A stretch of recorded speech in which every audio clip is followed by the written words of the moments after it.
Good morning. A little bit different look in my shop this morning. I got a big spot cleared off in the middle of the floor. Anyway, we look today at Second Kings 10 through 12. And in chapter 10, we see the continuation of the purge of Ahab's family, of some of the princes of Israel, the princes of Judah as well.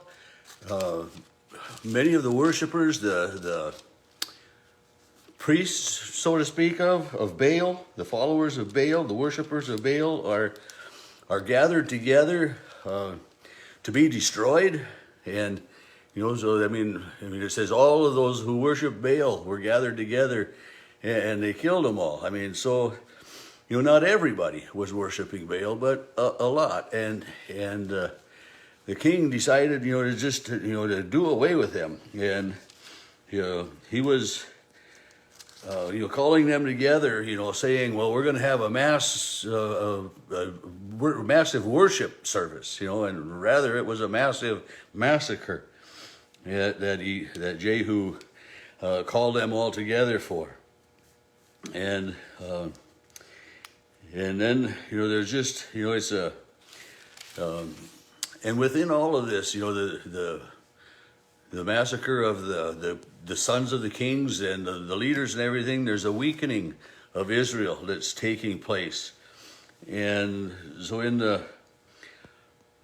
as they slaughtered all of the prophets of Baal and all of the worshipers of Baal, Jehu was following in the footsteps somewhat of Elijah to try to, rid the world of these false worshipers, but that'll never happen. We'll never get rid of, I shouldn't say get rid of, we will never get everyone converted to believing in God and in Jesus Christ. That's the ultimate goal. God would have everyone believe in the triune God, as far as, that's my belief anyway. It would, a Muslim or others that would argue that point, that no, we need to change to be like them. But the Israelites were conflicted in their following of God by their rulers as often, so many different times. But there was a mass slaughter in chapter 10 of the worshipers and the followers of Baal, and the destruction of much of the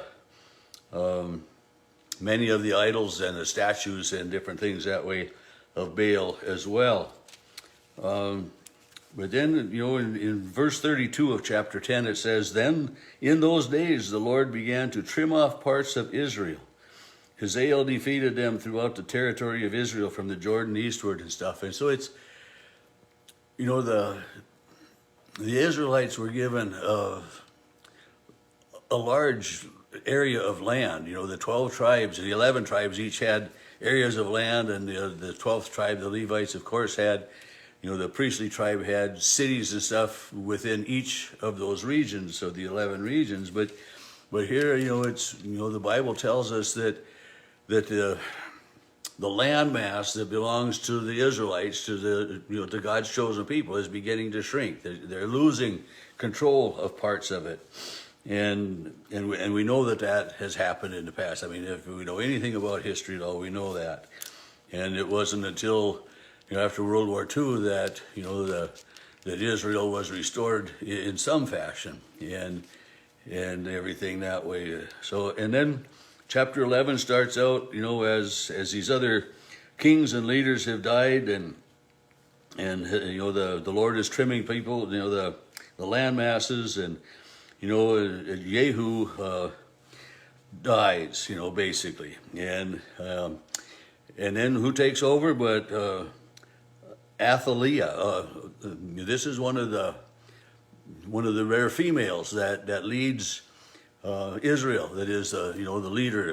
Rather than the king, they have a queen now, so to speak, But while she was reigning, taking the reins, and trying to then destroy these descendants, of the former king, one of them, a young one named Joash, was taken away by his nurse and hid for 7 years.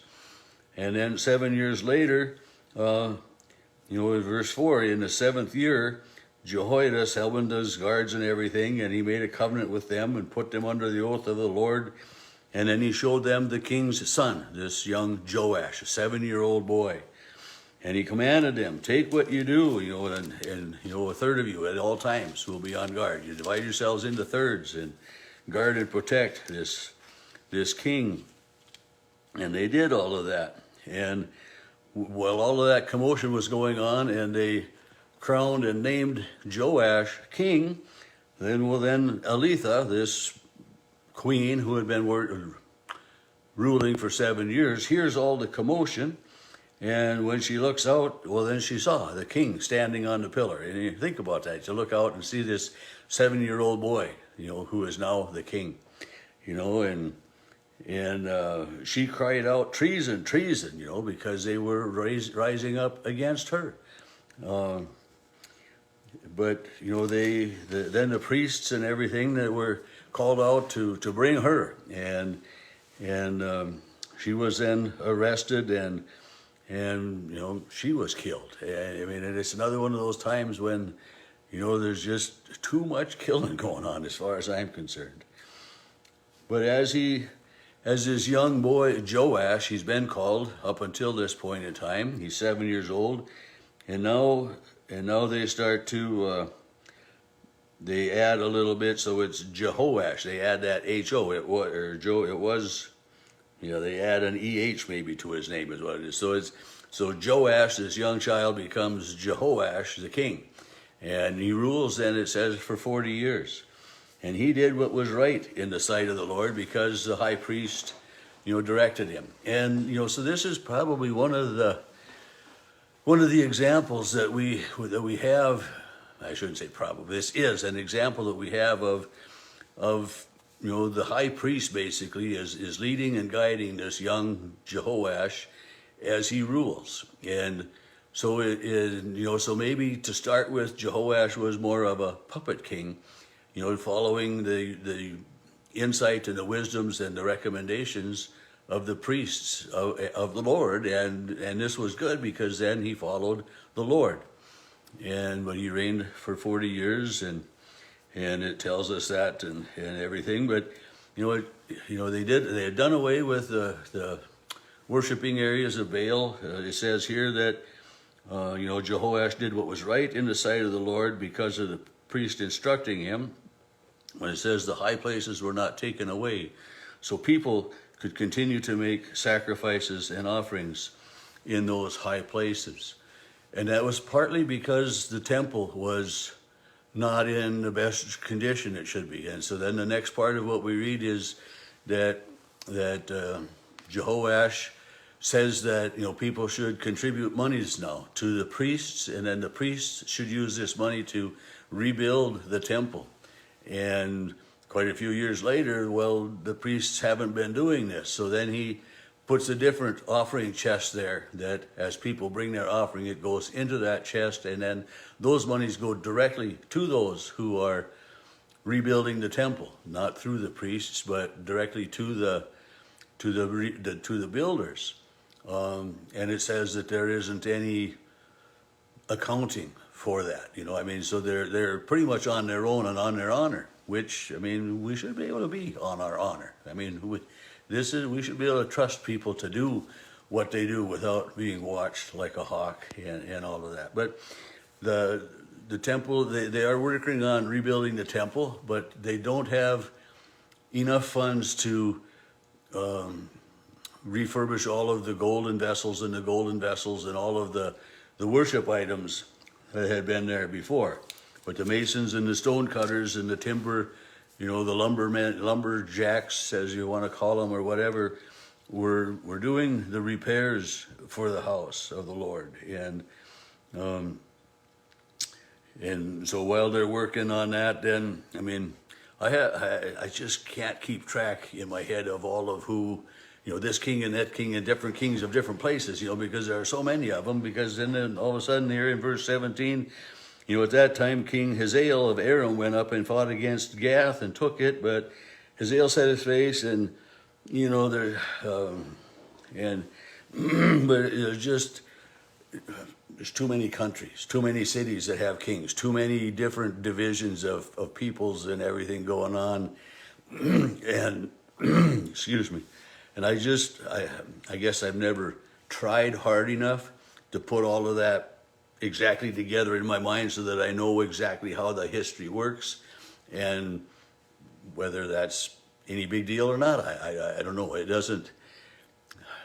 I appreciate knowing the history and knowing some of this and reading it, but it doesn't change my belief in God and in Jesus Christ.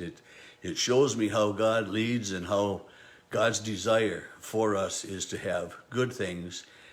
His desire for us is to have good leaders, faithful leaders, a godly society in which to live. And that, I think, is one of the things that we all need to work together for, is to have a godly society to live in.